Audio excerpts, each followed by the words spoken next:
Rainbow Six Siege, one of my favorite FPS shooters of all time. As it stands currently, the outlook of this game is very bleak. The excitement that we once had a couple of months ago just seemed to have walked out the door. What has changed? We're going to get to the bottom of it. But I must ask you at home, how do you feel about this season overall? Do you feel like we're in a good place with Rainbow Six Siege? Do you feel like this has been a very uneventful season? Or do you feel like this season has been disastrous due to the cheater epidemic? Let me know what you think down in the comment section below. I would love to hear from you. Now back to the video. Gamers really don't have to say it. I could actually feel the frustration of the community right now. There are three aspects of Rainbow Six Siege that need to be discussed and understood why everybody sees this dark cloud over Rainbow Six Siege at the current moment. And the answer I'm going to give you is actually a trifecta of things that have accumulated into this ball of frustration. So with that said, let's get down to the nitty gritty and have this discussion about Rainbow Six Siege. Make sure if you enjoyed this video, be sure to give it a big like. And also, if you want to stay up to date on all your shooter news and updates that you care about, consider subscribing today. So off we go to the Steam charts. Let's look at some of the numbers for Rainbow Six Siege as of late on PC. Okay, we're hovering around between 70 to 75K. Not bad for a weekday. We're definitely shy of the all-time high of 201. These numbers, in my opinion, are still healthy for the game. But why is it that the community feels like this game is just not hitting right now? Well, let's get into reason one. The cheaters are still running rampant.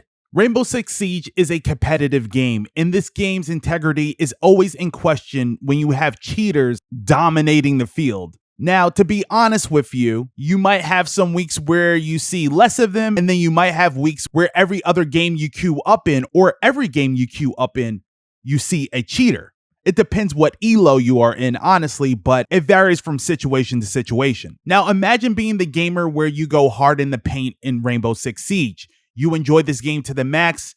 You hit like Emerald or close to champion every season, but you find yourself battling cheaters more and more in those higher elos. It's safe to say you can't get a game without a cheater in it nowadays. That would be super frustrating to me, and I could see that frustration hopping from player to player. Because you want to have a good time, you want to have a fun time, you want to have a competitive time. However, when your game is plagued with cheaters and you steal the glory and fun that these gamers have, I don't blame when some of them consider walking away from Rainbow Six Siege altogether.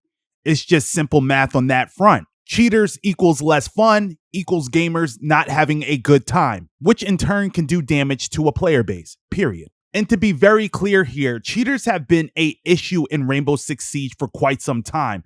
This is nothing new to this particular season. And I really hope that Ubisoft does something that's more proactive in making sure that they could tame them to some degree. Because I know technology and how cheaters get around these things evolves from week to week, to month, to year. But with that said, I would like to see something make headway for Ubisoft where they could at least hold some cheaters at bay for a duration of time. And here's to hoping. Now let's continue as to why this season of Rainbow Six Siege is feeling disastrous. The next reason here is very simple. It feels like an uneventful season due to the simple fact that we are just receiving 2 recruits that just have a simple rework to them, right? It's nothing new that we haven't really seen before. These 2 operators are simply just generalists and just help bridge the gap in gameplay for newcomers alike. And those trolley gamers as well too. You know who you are. Shout out to my recruit mains out there.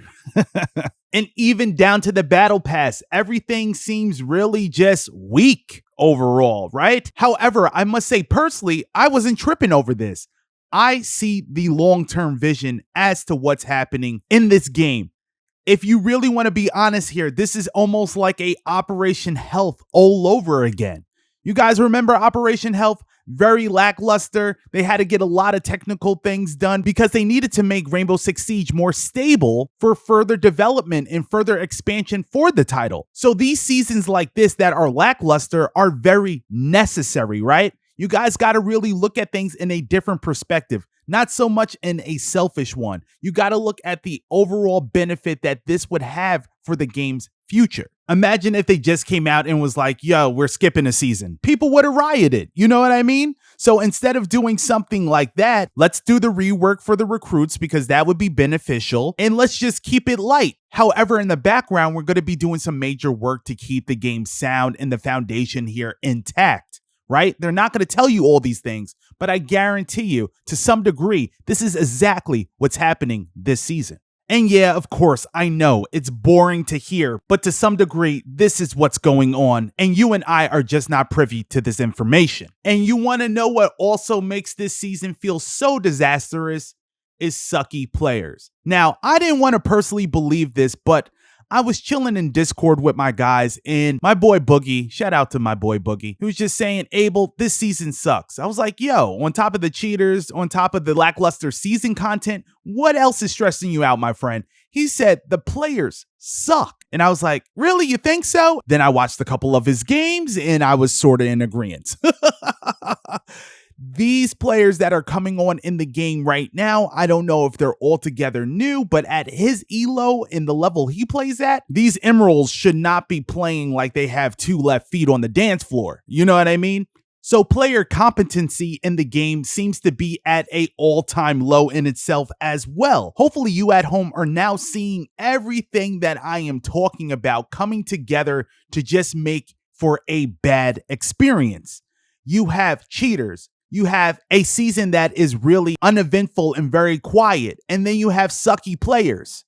Guys, it's tough to make anybody want to play under those circumstances. Let's be real. And I know not everybody's situation mirrors what I just said here, but for the most part, I have to generalize everything so we catch sort of everybody's perspective here. You might fit in one of these things. You might hate the cheaters. You might think this season sucks for content. And heck, you might have teammates that are just ass. Something's going to fit you here to some degree. And I'm just here letting you know I feel your frustration and I get it. Now, let me let you in on a little secret here. I haven't been playing Rainbow Six Siege at all as of late. Now you might lean in and say, Abel, why not? What you been playing? To be honest with you, X-Defiant. I know coming from a Rainbow Six Siege world, X-Defiant may not be your cup of tea, but it has been a good switch up from Rainbow Six Siege. I like competitive team-based shooters, and X-Defiant is currently filling in the gap between my lull off of Rainbow Six Siege. Before X-Defiant, all I generally would play is Rainbow Six Siege for the most part, and it has been a breath of fresh air for me to step outside of the Siege world and try something different. Now, granted, it's still in the Ubisoft universe. I actually feel like a Ubisoft enthusiast now, but it's just a healthy change of pace that I feel for myself. And I feel that a lot of gamers are taking towards this as well. Consider this as like a bonus to the trifecta of what's going on with this season of Rainbow Six Siege. Other gamers simply might be playing other games, such as X-Defiant. Now, none of the things that I said within this video here indicates that Rainbow Six Siege is dying. Matter of fact, I feel like Rainbow Six Siege is only getting better with time. Although Rainbow Six Siege dying would make a banger YouTube video title. I'll put a pin in it. In all seriousness, guys, it's just a trifecta of what's happening at the current time. It feels like all is lost for Rainbow Six Siege for the hardcore enthusiasts of this game, but just know we are in a great place and the best is yet to come. Tell me what you think down in the comment section below. How do you feel about this season of Rainbow Six Siege? I would love to hear from you. Also, if you did not check out my last video, be sure to click here and I'll be sure to see you there.